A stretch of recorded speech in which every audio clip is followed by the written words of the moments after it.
This is potentially a better play, no question. But I do think it's also riskier.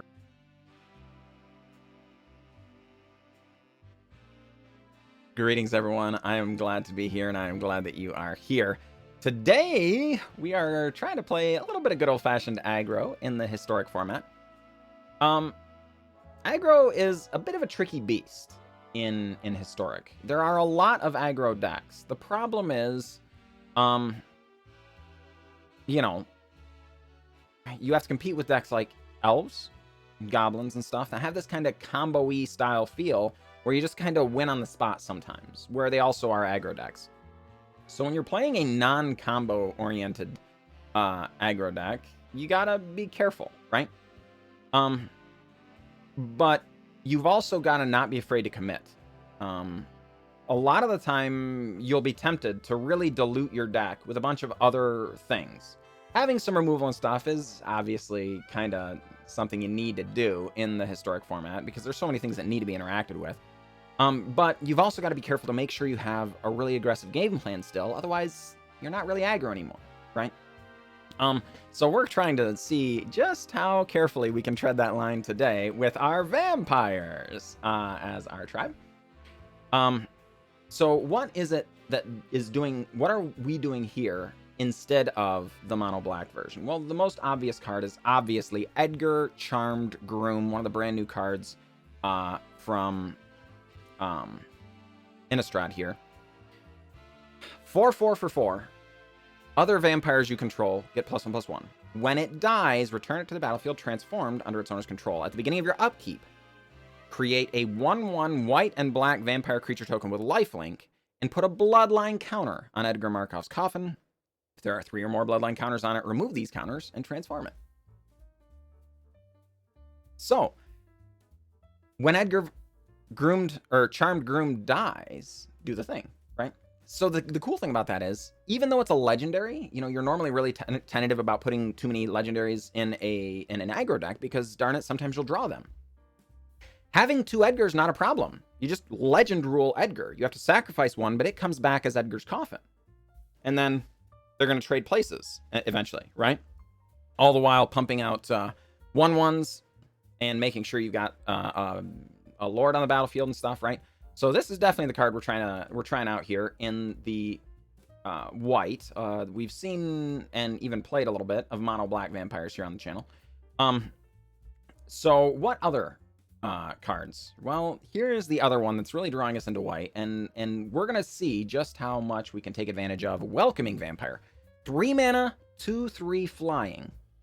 Whenever 1 or more other creatures with power 2 or less enter the battlefield under your control, draw a card. This ability only triggers once per turn, right? So this is a really powerful Mentor of the Meek style card. But keep in mind, it's also just a reasonable creature. A 2/3 flying for 3 is not too far off the curve. We don't, like with Mentor of the Meek, not only do you have to pay for the card draw, but, you know, it's like, it's a 3 mana 2/2, and that makes it difficult to block.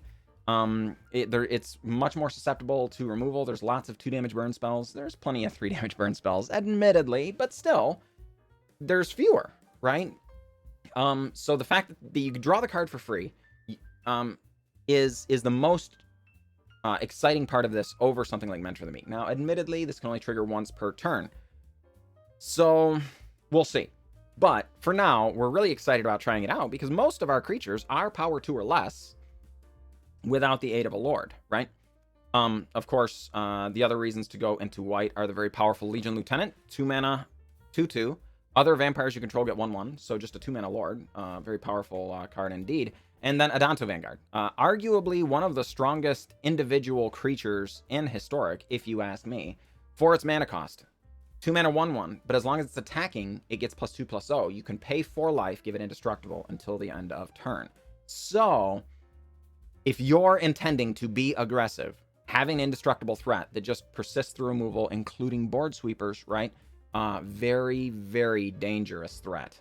So being able to have advantage or take advantage of this is very, very exciting in this deck, to be sure. As a matter of fact, there were, you know, white-black vampire builds we've tried a number of times in the past, largely due to having access to this.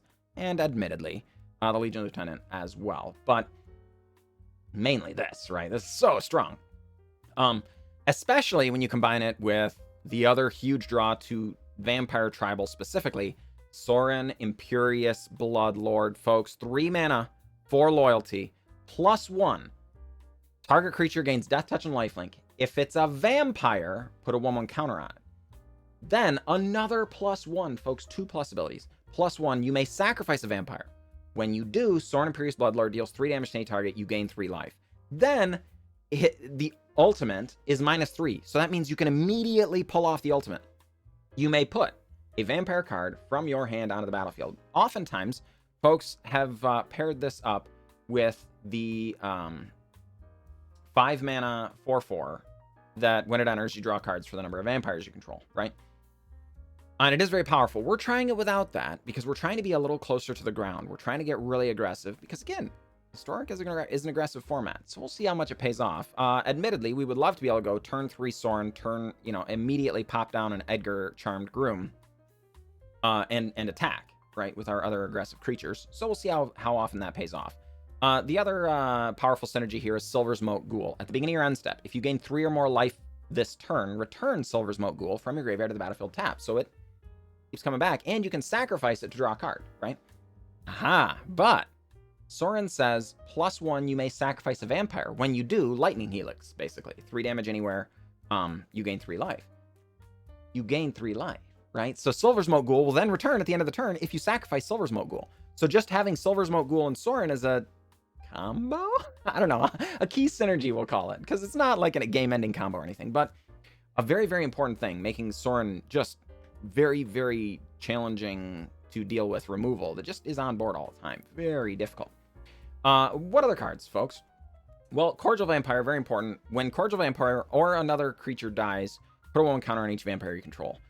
If we have a full board, holy crud, Cordial Vampire is insane. If we don't, it's a 2 mana 1/1, right? So we'll see. It's a very, very powerful effect, but, we'll see how well we can make it pay off. Of course, Legion's Landing, very nice. It creates a vampire. If we can flip it into a land, we can pay 3 mana and tap the land it creates to make another vampire with lifelink. Then Knight of the Ebon Legion is a 1 mana 1/2. You can pay 3 mana, give it +3/+3, and death touch until the end of turn. And then at the beginning of your end step, if a player lost 4 or more life this turn, put a 1/1 counter on. So another just really, really aggressive threat. As we kind of opened with, you don't want to dilute your deck too much with other cards. Well, so what are we doing? Our removal suite is sparing. 3 Fatal Push. That's it. But there's another key new card here, and this I'm really excited for. Gift of Fangs. 1 mana enchantment. Enchanted creature gets +2/+2 as long as it's a vampire. Otherwise, it gets -2/-2 permanently. This is an aura. So, if we're on the beatdown, let's say we're on the play, and we're like, 1 drop, Knight of the Ebon Legion, Valentin, or Legion's Landing. Then on 2, we have another one of these, because that's obviously a fantastic start, having multiple 1-drops to cast on 1, and then also cast on 2. We can even potentially Gift of Fangs and, play our other 1-drop, and just really, really get off to a good, aggressive start. In the case of the Legion's Landing token, if we Gift of Fangs it, it's got lifelink. In the case of Valentin, it's got lifelink and menace as well. So making a 3/3 lifelink menace that's attacking on turn 2? All right, we're talking, right? This is a powerful card. But then of course also it's doubling as removal. So particularly if we're on the draw and you got to bolt the bird, somebody goes turn 1 Llanowar or something. We're really excited to see how this deck might pan out. So without further ado, let's get to it. Let's get to the games. All right, folks, here we are, up against Malakir. Good luck, Malakir. This is a weird hand. No white mana, which is unfortunate, but we do have a removal spell, Cordial Vampire, Drana. We're gonna try it. Hopefully we draw into some white mana, or if we don't, we draw into more black cards. So that's what we're hoping for here. Hey, don't mind if I do. We get to start on the Valentin? That's kind of nice. All right. Opponent plays a second mountain here. Wily Goblin. Oh, crud, folks. It's goblins. All right, well. Cordial Vampire, come on down. Valentin, get in for 1. They drop to 19, we go to 21 here. All right. And Faceless Haven for our opponent. 2 mana for a Conspicuous Snoop. Having Battlecry Goblin on the top, they can spend their treasure and cast it. I assume they're not going to. Yeah. They want to be able to cast Muxus as soon as possible, and we don't really have any disruption for that, unfortunately. Shoot. Well. Alright. I guess we're gonna go with a Drana here. We're not thrilled about this, but I think it's fine. Valentin, go ahead and get in. Opponent, going to take 1. We go to 21. They drop to 18. Goblin Matron on top? Oh, crud, folks. Yeah, that's a bad one. I assume that means they get to go and get Skirk Prospector. Oh, just another Muxus? Oh, crud. Alright, well, they passed the turn. I guess that could just be their first Muxus. We don't really know. Alright, well. Yeah. I guess we're gonna go ahead and do this. Our opponent's almost certain to just take it all. Yeah, indeed. That's true. I wouldn't say we're thrilled about this particular situation here, but we could be in worse shape. They might just cast Muxus and win here, you know? And that would be unfortunate. Okay, Wily Goblin is good. We're pretty excited about Wily Goblin. Battlecry Goblin comes off the top. Yep. Not activating any of it, I assume. Indeed not. And passes the turn. Alright, well. Let's see. Can we arrange lethal here? We're going to be able to put a counter on everybody. The problem is they can block nearly everybody. What do you think the chances are of our opponent? Let's see. I guess they take 5. If we Gift of Fangs our Drana, then they're going to take 6, 7, 8 from the Valentin as well, because they won't be able to block. Well, no, I guess they could if they go all out. Ay. This is inconvenient, folks, but all right. Well, let's do that and just get in then, I guess. Yep. You know, there are a number of different ways we can just lose here. It's true. But, you know, what do you do? All right, opponent making some pretty predictable blocks here. Oh, boy. That's kind of a goof. Our opponent thinks they're eating the 1/1 instead of just trading with the 1/1. Or, you know, or whatever, but they're actually trading with the 1/1. So that is actually very, very good. Because, of course, Drana is going to get in their first strike damage. Oh, okay, yeah, they figured it out. No, they didn't figure it out. They want to save the Conspicuous Snoop, huh? Well, this is fine. I think we're going to remove the Conspicuous Snoop here. Yep. Because they clearly want to save it. Yes. Yes. I don't think so, though. I think we do want to get rid of this Conspicuous Snoop because they clearly want to save that. So we're going to do it this way. We've got 2 chump blockers. If they get Muxus down and they also hit a Krenko and just go crazy, then, you know, we're likely to just die. Aha! I was going to say, there are several different situations where we don't just die here. The Battlecry Goblin does get to come down. The Skirk Prospectors can sacrifice a bunch of things. Yeah, I mean, okay. This, I don't think this does it yet, though, because they've got to be able to give haste. And I don't know that they can do that. Yeah, indeed not. Indeed not. We got him, folks. We got him. That was a close call, no question about it, but we got him. Woo, feels good, man. GG, opponent, GG.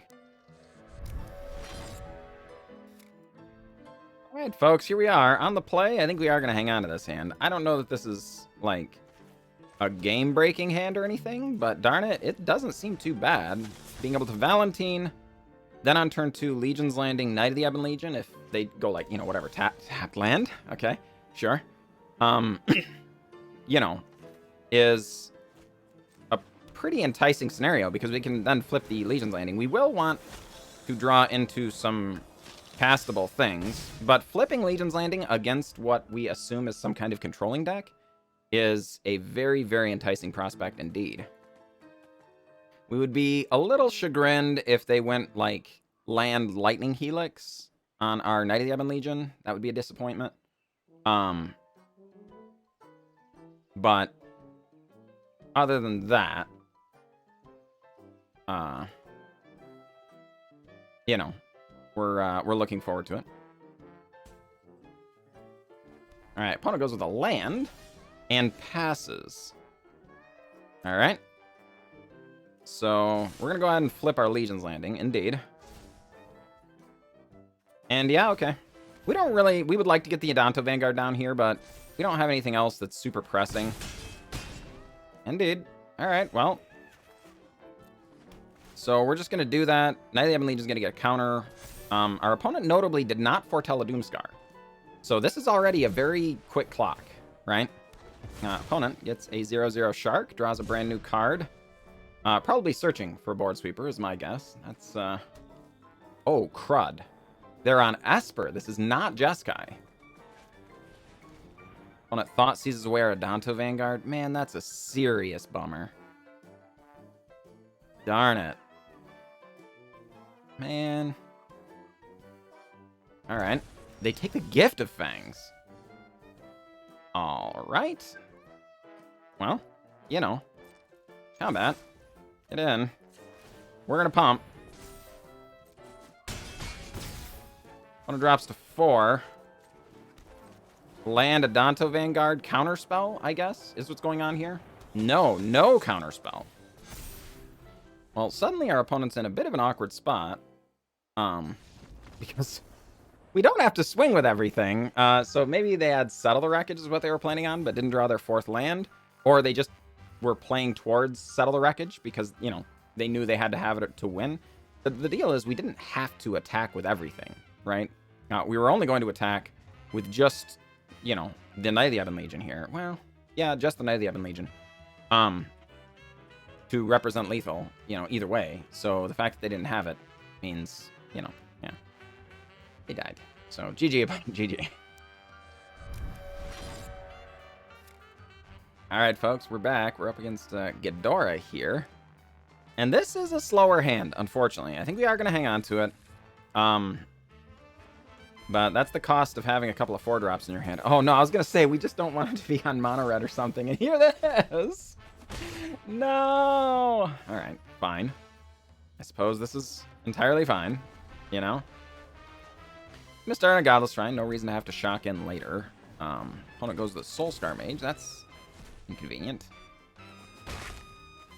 Yeah. Okay. Concealed Courtyard. I guess a Cordial Vampire. We are expecting a removal spell here. Okay. Wasn't an instant speed end of turn situation, so at least that mana did go away. A lot of the time these sorts of decks like to be as mana efficient as possible. But indeed, it is as we had feared. Cordial Vampire does go away. We would really like a way to get rid of this Soulscar Mage before we get down the Adanto Vanguard, but we will cast it, if nothing else. Yeah, alright, fine. Because, of course, the Soulscar Mage puts -1/-1 counters on a creature, so we could even give Indestructible here, and it wouldn't save us, right? You know, Pyromancer comes down. Oh, crud, folks. Yeah, our opponent is really beaten down here. Oh, my word. Jeez Louise. Ay, ay, ay. Yeah, this is pretty rough. Yep. We did not need to be drawing this many lands, though, I gotta tell ya. We're pretty chagrined about that. We are going to go ahead, slam an Edgar here, but I don't think it's going to matter. Our opponent's got us right where they want us. Yeah.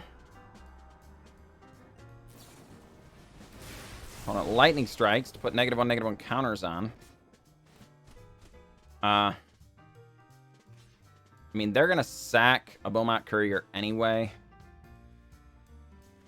So I guess we're going to trade with the Viashino Pyromancer here. Yeah. This stinks. Oh my gosh. All right. Well, Edgar going to be able to give us a lifelink creature here, which is nice. We're happy about that. Then we do have a pretty good follow-up with Edgar and a Knight of the Ebon Legion. But the problem is they have 5 cards in hand. The chances of them not having, 4 damage is slim to none. 4 mana available, 5 mana available. All right, yeah. The Pyromancer drops to 2. Beaumont Courier discards the hand. 3 mountains. 3 more mountains? Of course not. All right, GG, opponent.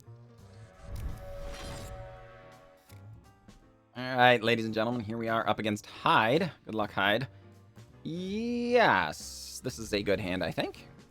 A little awkward in that we want to cast both of these on 3, and I think we're only going to get 1. So we're going to have to figure out which one is more exciting and cast that one, but we're going to let the game develop before we make that decision.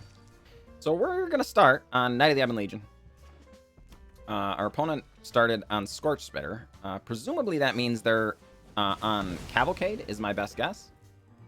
So Cavalcade likely means our opponent is going to be doing really, really aggressive stuff. I think we're going to value Drana, Liberator, or Malakir over the Welcoming Vampire, but we'll see. Again, that's a problem for future us. Opponent hits us down to 18 and lights up the stage. Fair enough. Skewer the Critics, Chandra. Yeah, this has got to be Cavalcade, I assume. All right. Cordial Vampire, come on down. Opponent plays a Mountain. And holds on. Does go ahead and shock our Cordial Vampire. Inconvenient. But unsurprising. Then Chandra's Pyroling comes down. And they attack with Scorch Spitter. Lose another life. Chandra's Pyroling grows. Interesting. Yeah, well. I think for now, we are just going to Drana, Liberator, or Malakir here. Chandra's Pyroling is terrifying, but our life total is still relatively high. So, we'll see. We will see. Pin Street Dodger comes in, gets unblockable. Opponent attacks with the team. Just the Tin Street Dodger. All right, fine. Yeah, these... I mean, we're not excited about this, but this is fine. This is fine. So, oh boy, that's a good one. Holy crud, folks. That's a really good one. All right, that said, we're not going to go that direction just yet. I think we're going to Welcoming Vampire because it only triggers once per turn, right? So we want to trigger it as often as possible. So Legion's Landing going to come down, give us a lifelinker, which is definitely nice, but more importantly, going to draw us a card. So getting that train rolling, very, very nice. We're going to attack with Drana because we want to get the 1/1 counter on it. The Chandra's Pyroling gets +1/+0 and double strike for non-creature spells. But, of course, with Drana having first strike, that does give us, an angle to punish our opponent. Don't expect any attacks here. Oh my goodness. Opponent forgetting? No, not forgetting. All right, fine. Yeah, let's just block here, I think. Yeah, 1 blocker. Yeah. Down to 9. I'm not thrilled about that, but it's fine. Oh my goodness, that's a really good one here. Holy crud. All right, so Sorin. Imperious Bloodlord. Going to come down. Going to go up on Welcoming Vampire. And we're going to attack with Welcoming Vampire. Lifelink is a heck of a drug, but we're going to leave back the first striker so as to be able to punish the Chandra's Pyromancer, or Pyroling. Please forgive me, not Pyromancer. That's a different card entirely, folks. Going back up to 13 makes us far more comfortable here, especially if Sorin can survive. Our opponent has a burn spell, then 3 damage burn spell, and then attacks everything at Sorin or something. Yeah, okay. Sorin's gonna die. But then we have a robust board. Okay, Chandra Acolyte of Flame. All right. Well, we block. Yeah. Now, our opponent can tick Chandra down to kill our Drana, which we're not thrilled about. But what they don't know is we have Silversmote Ghoul. Oh, light up the stage. Interesting. Yeah, I was thinking they were going to go after that play with fire. This is potentially a better play, no question. But I do think it's also riskier, for the record. So, yeah, okay. Okay, yeah, so GG, opponent, GG. That was going to be a bit of a difficult spot for our opponent. They didn't know, but with this Silversmote Ghoul, we were going to be able to tick up, deal 3 damage anywhere, gain 3 life, sacrifice this as our vampire. But then at the beginning of our end step, if we gain 3 or more life, return it from the graveyard to the battlefield. So we just get to keep getting this back and lightning helixing every single turn on top of just having, a very, very robust board presence to punish our opponent's attacks and stuff. They were not getting out of this one, I don't think. So, GG, opponent, GG. All right, folks, we are back. And man, I had a blast. Holy crud. We went 3-1, so the deck performed very well. The games were quick. It performed as expected. We were able to just get aggressive and kind of stay aggressive, right? That's kind of a hallmark of what we're trying to do with this deck. I'll admit, I don't know what to think. Valentin absolutely overperformed. The Lifelink and Menace was insane. It's quite possible we won another one of these. But in fairness, oftentimes I was thinking, man, I wish we had, maybe another Legion's Lander or something. And the key card we never saw was the Legion Lieutenant. In any of our games, any of the 4 games, we never once drew this card even. It is a 4-of. We already had 4. So, I think there was a number of different ways this could have gone better. As far as the way the rest of the deck performed, I really can't complain. I think it went very, very well. The Cordial Vampire, unfortunately, I think we kind of alluded to that in the deck tech portion, that sometimes it's 2-mana 1/1. Oh boy, that kind of cursed us, I think, because I don't know that we saw Cordial Vampire do its thing at all. Like, it is such a powerful card. I really wish you folks could have seen it, really go off and do its thing. But there was just too often when it was a 2-mana 1/1. So as far as things you might do to change it, if you were going to go build this yourself, I really think you do want some number of Cordial Vampire, but I could easily see going down 1 here, and maybe going up 1, either Legion's Landing or Valentin. Legion's Landing is key, because as aggressive as we are, it's not too difficult to flip, and it gives us something to do in case we get board swept. Being able to have an Adanto Vanguard behind, because you pay for life, it gets indestructible, and make 1/1s to just continue attacking, maybe against a control opponent or something like that, very, very important. So maybe that. I think Valentin in general was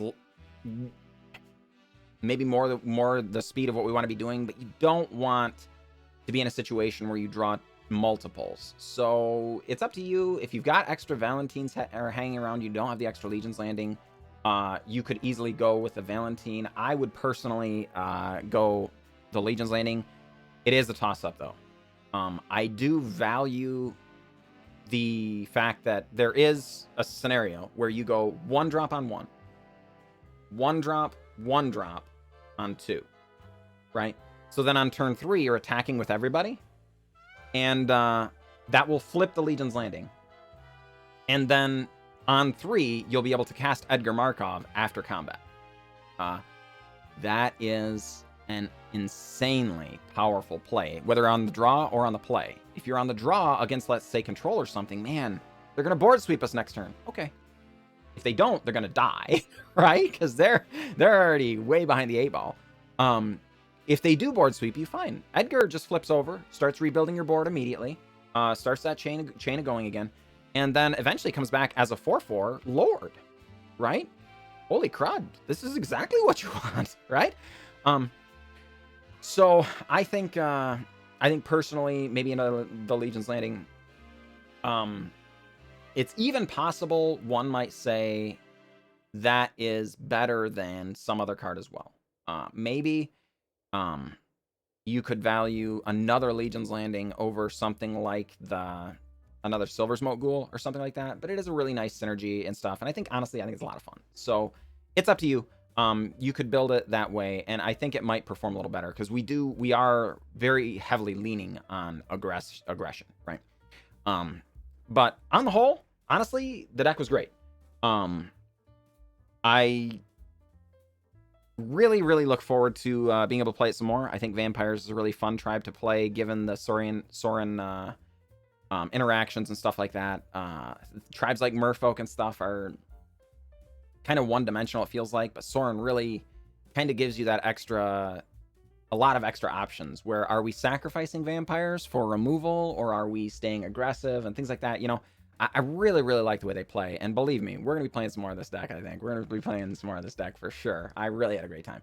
That said, I appreciate everybody who hung out with us today. I will catch you all next time.